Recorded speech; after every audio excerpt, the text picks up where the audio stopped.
teaching that Ramana said. I want you to all listen. Maybe some of you heard this, maybe some of you haven't. But and I've probably mentioned this at satsangs before. He said everybody is seeking happiness. And Ramana said, it is not wrong to seek happiness. It's not wrong to seek happiness. You know how some people, especially some of the Buddhist teachings, it can be misinterpreted like, oh, you know, desire or seeking happiness is the cause of suffering. And like Graham alluded to it in his comment, he said, you know, seeking the end of, we're looking for the end of looking, and we're seeking the end of needing to seek. So some people say, okay, well, I'm going to stop seeking. And you can just sort of clamp it down and shut it off. Shut off your desire. But that's not the solution. That's actually more desire. You're just shutting off desire because you desire the end of desire, because you think that will lead to satisfaction and fulfillment. So it's just a new form of desire that is a suppression of desire, that results in suppression of desire. Suppression of desire is just another desire. It's just a desire to suppress desire. I think you got that, because I know it can sound a bit clunky with all those words, but I think it makes sense. Ramana says we all desire happiness, but he said it's not wrong to seek happiness. And then this speaks to what Warren was saying. He said it is wrong, and this is not a moralistic thing, because it's wrong to seek it outwardly. It's not wrong to seek happiness. What's wrong is to seek it through external objects outwardly, instead of seeking it within. And when he said it's wrong to seek it outwardly, what he's saying, he's not judging you like you're a bad person. What he's saying is that it's not effective. It's not enough. If you want your goal, happiness, that's good. Don't call you know, another thing about the West, strange, isn't it? You know, we live in such sort of greed-orientated society, consumerist society. And at the same time, there's also this idea that's going around that it's wrong to seek your own happiness. Sometimes people say, oh, it's self-centered to seek your own happiness, as if that's morally wrong in some way. Well, Ramana says, no, it's not wrong. But essentially, if you're seeking in outward things, it's not very effective. It's a poor choice of methodology. You know, it's not. It doesn't work. So seek within. What you're looking for is God. And to go on from what Warren was saying as well, he said, is this loneliness? Is this because I'm seeking God? We could say, we can go a step further. We can say, yes, loneliness is because you're seeking God. We can go further. We can say, all suffering is just because we feel separate from God. All our suffering is only because we feel separate from God.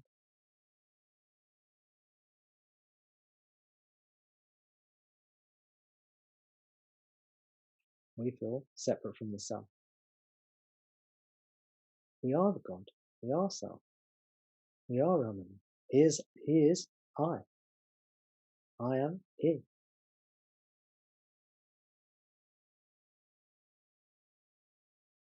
And when I say I, I'm talking about everyone's I. I'm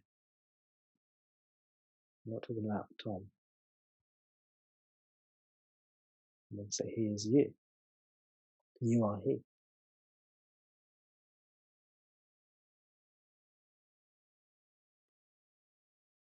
So this desire, this longing for God, is longing for happiness, longing for peace, longing for the total cessation of suffering, absolute cessation of suffering. It's our true nature. We're longing to come home to ourselves, which is God, which is Ramana.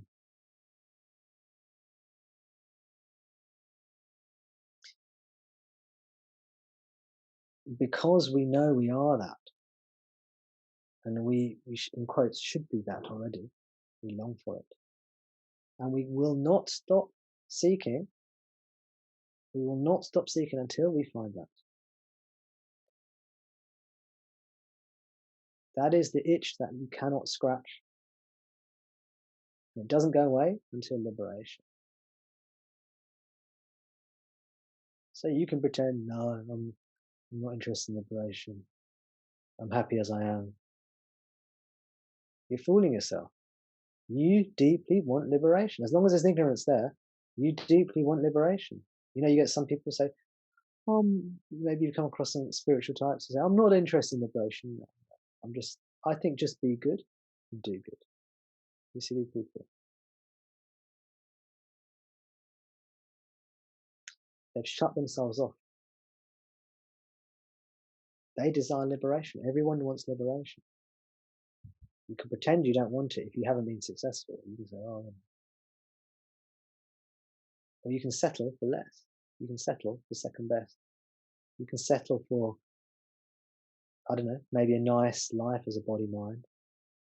But if you're honest, you want more. You always want more. Because you want nothing less than total, complete happiness without any suffering. Everyone wants that.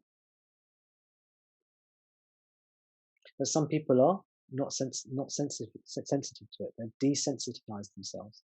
They don't allow themselves to feel that desire, that longing. That prolongs the spiritual journey. Because when you're in touch with that, it's painful. It's that exquisite pain. Exquisite in the sense that when we say exquisite pain, we often mean it's very, very painful. If something exquisitely painful means it's very, very painful. But this is kind of like divinely painful, you know? Gordon's phrase. Exquisite pain. It's literally something's exquisite. It's like beautiful, isn't it? It's this horrible, beautiful, divine longing. That's beautiful and excruciating at the same time. And rather than shutting yourself off from it, which makes it more bearable, and diminishes the seeking, but also takes you away from your spiritual impulse. Whereas to feel that pain, to feel that longing is bhakti. This is our love. Oh, dear Ramana, please let me become one with you. Please come to me, envelop me, consume me. Please make me one with you. I cannot bear this torture of being separate from you. 1 second more. Please come to me, caress me, take me in your arms, immerse me into you. I long for you. I long to be with you. My only joy, my only desire is to be with you. So come, take me. Please take me. I give myself to you. Again and again, I give myself to you. Dear Ramana, come take me. I long to be with you. This is my sole desire, just to be with you. In unending bliss, to be with you by your side, to gaze upon your form, to chant your name, to be in your presence, in your company. This is what I want. Please grant me the blessing of your presence.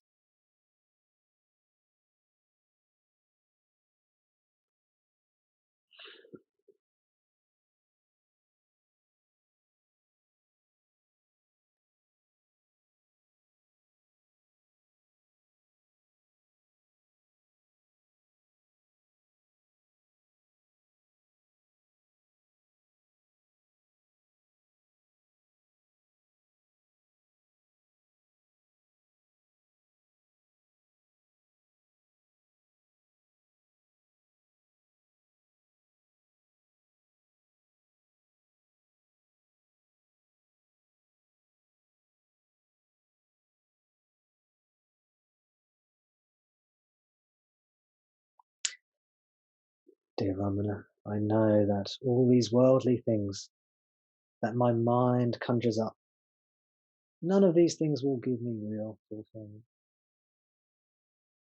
My mind tricks me into feeling that these things will satisfy me, that I need X, that I need Y, that I need Z to make me feel happy. Show me, Ramana, all I need is you. All I want is you. You are enough, and you are more than enough, and you are more than enough. You are everything I could ever desire. Come to me, take me, take me. Allow me to become one with you. Dear Ramana, you tell me that you are in my heart. You tell me that you and I are already one.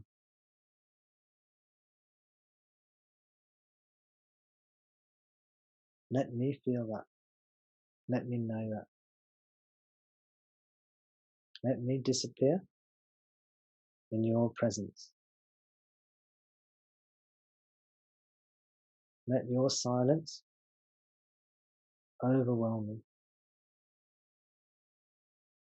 Let me dissolve in your grace, in your silent presence that is grace.